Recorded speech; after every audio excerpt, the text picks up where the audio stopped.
Bismillahirrahmanirrahim. Assalamualaikum warahmatullahi wabarakatuh. Alhamdulillahirabbil alamin. Subhanallah wa bihamdihi. Subhanallahil azim. Subhanallahi wa bihamdihi adada khalqi wa ridha nafsi wa zinata arshi wa midada kalimati. Assalatu wassalamu ala sayyidina wa maulana Muhammad sallallahu alaihi wasallam. Puji dan syukur mari kita panjatkan kehadirat Allah Subhanahu wa taala yang masih memberikan kita nikmat untuk bangun dari tidur, yang masih memberikan kita nafas untuk terus bersyukur kepada Allah Subhanahu wa taala, yang masih memberikan kita mata untuk melihat hal-hal keindahan yang diciptakan oleh Allah Subhanahu wa taala, yang masih memberikan kaki kita untuk bisa melangkahkan ke tempat yang penuh dengan kemuliaan ini.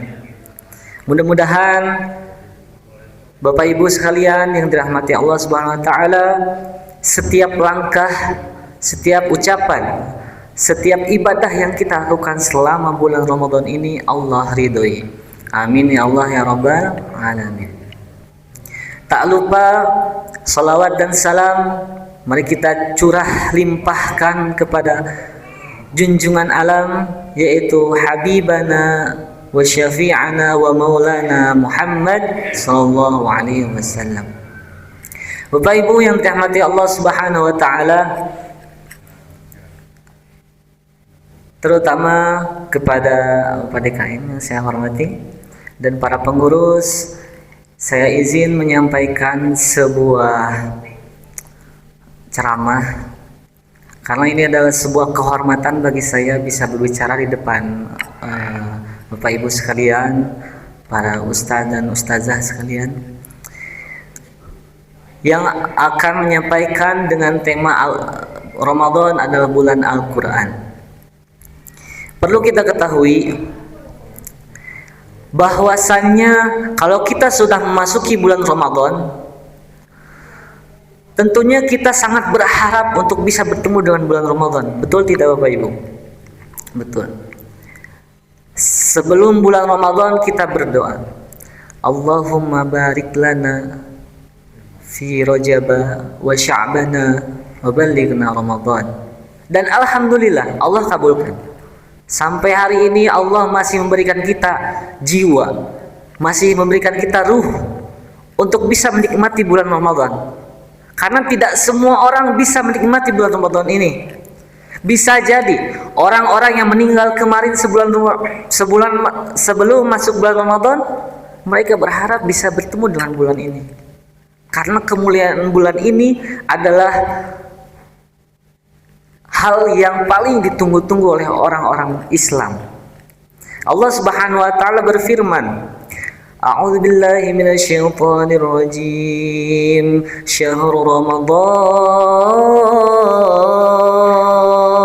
Syahrul Ramadan alladzi unzila fihi al-Qur'an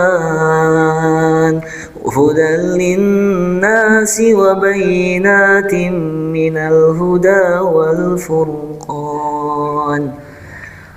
Bulan Ramadan adalah bulan diturunkannya Al-Quran sebagai pedoman, sebagai petunjuk bagi manusia, khususnya umat Islam. Bapak Ibu sekalian yang dirahmati oleh Allah Subhanahu wa taala, saya mau bertanya kepada Bapak Ibu sekalian, hari ini hari keberapa Ramadan? 9. Sudah berapa juz kita membaca Al-Quran?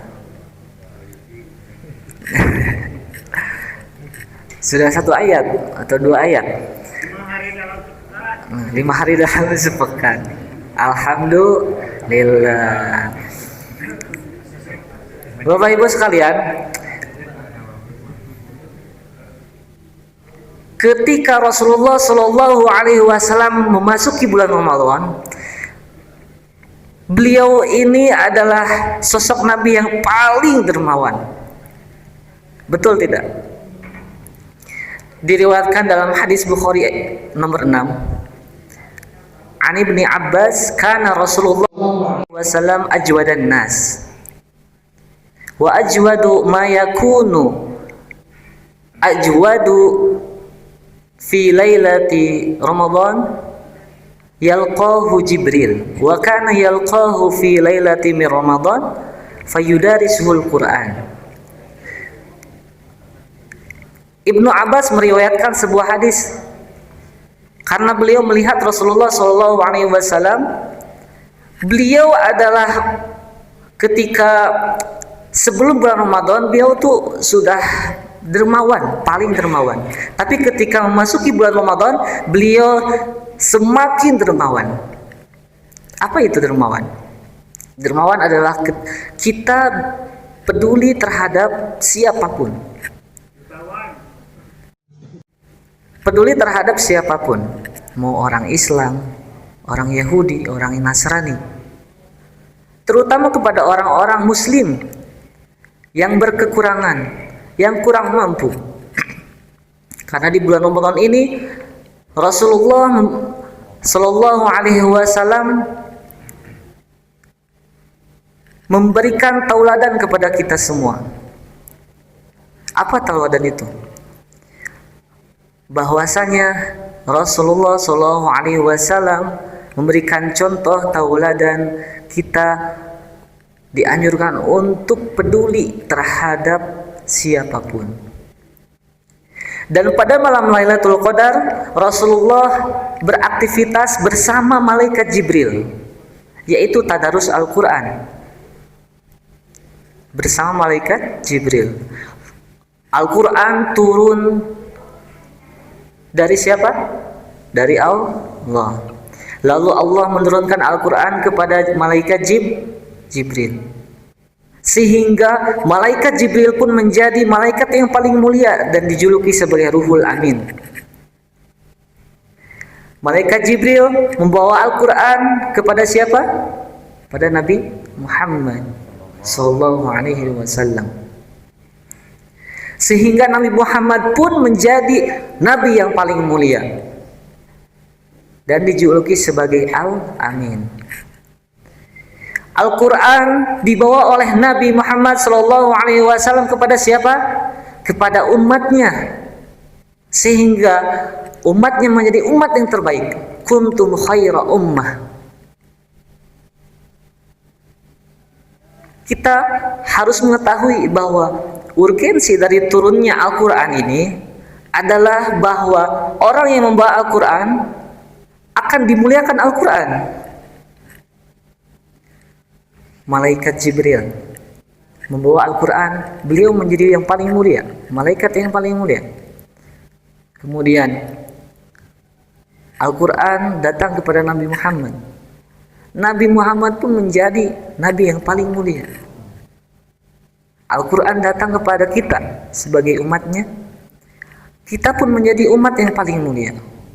Bahwasanya siapapun yang menghafalkan Al-Quran, mentadabburi Al-Quran, tadarus Al-Quran, Allah akan muliakan dia di dunia maupun di akhirat.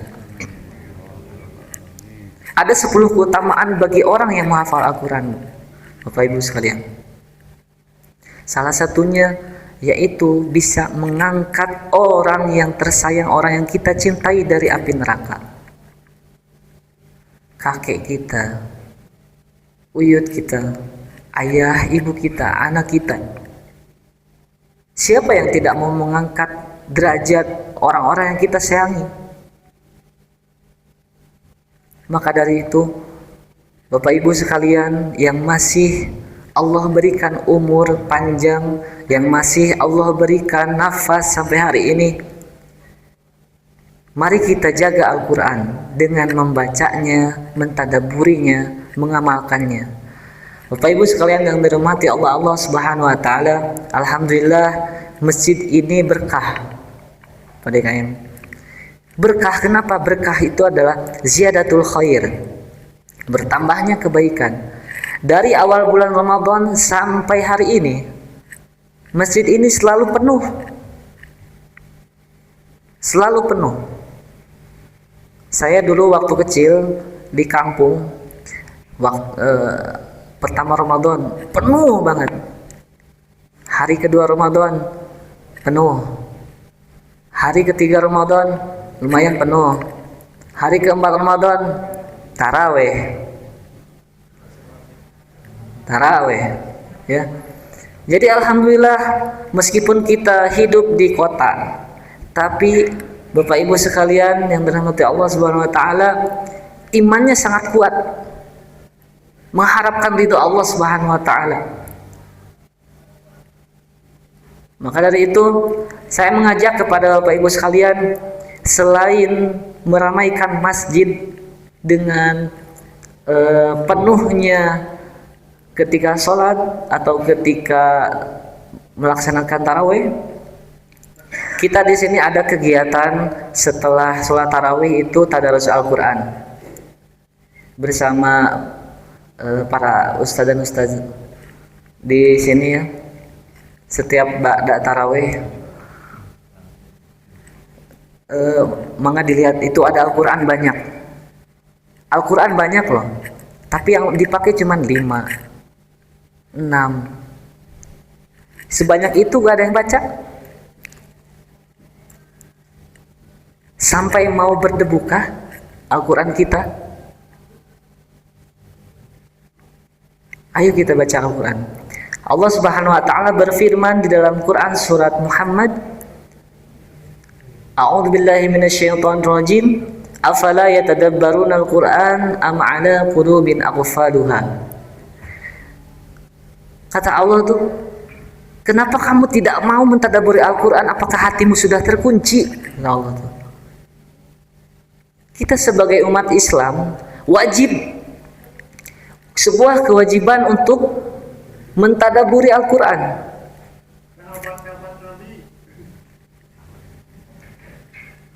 Ya, karena Al-Quran itu utuh, Pak Bu, dari zaman Nabi Muhammad SAW sampai sekarang tuh utuh, karena Allah jaga langsung.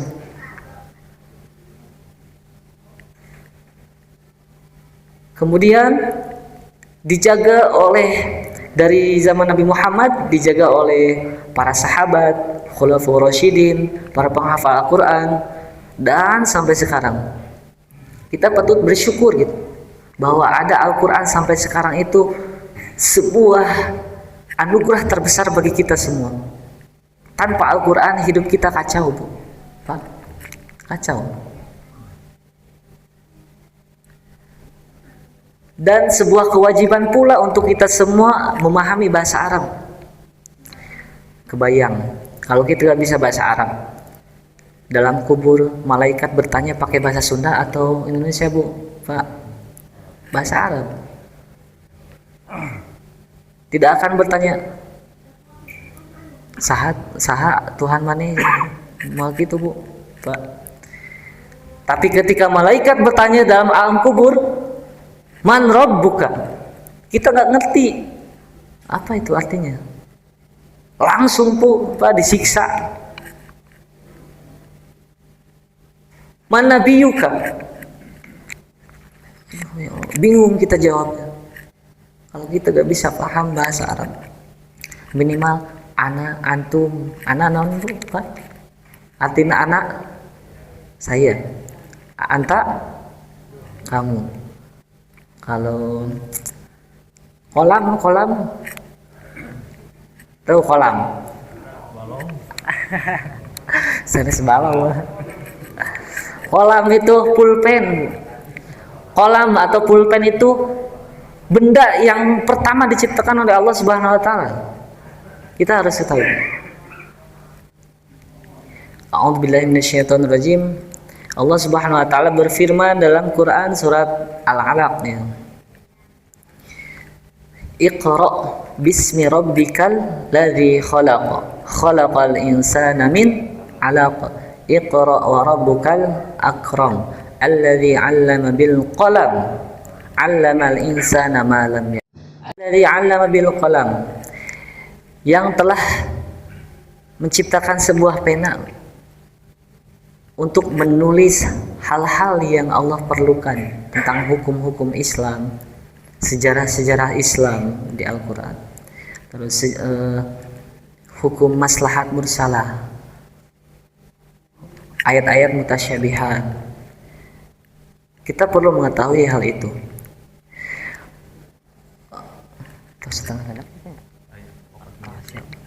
Sebenarnya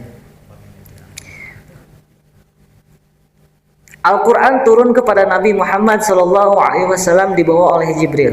Kata Jibril, Iqra. Kata beliau, Iqra. Kemudian Nabi pun menjawab, Ma'ana biqari. Apa yang harus saya baca? Iqra ma'ana biqari. Sampai 3 kali. Iqra ma'ana biqari. Apa yang saya harus baca? Langsung Pak Bu, malaikat Jibril memeluk dengan sangat erat sampai Nabi pun tersesak dadanya.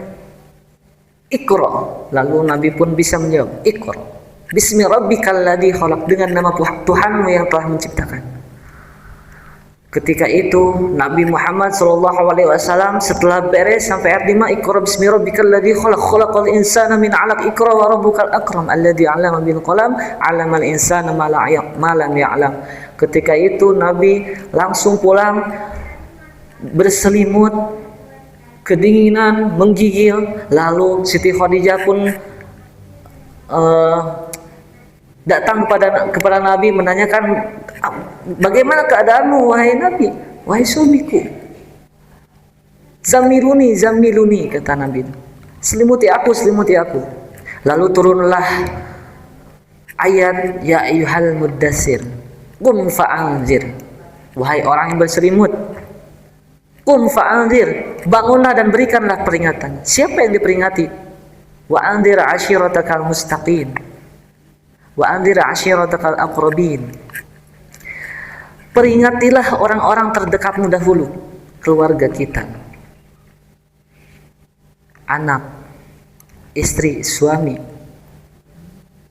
Peringatilah mereka terlebih dahulu, orang-orang terdekat kita, karena mereka adalah orang-orang yang akan menemani kita sampai akhirat, sampai surga. Kalau kita sebagai suami bisa bertanggung jawab sampai akhirat, bertanggung jawab atas dosa-dosa keluarga kita, istri, anak kita,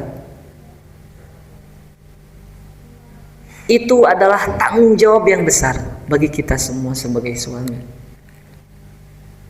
Tanggung jawab yang besar Pak Bu, bawa mereka ke dalam surga. Berat Pak Bu.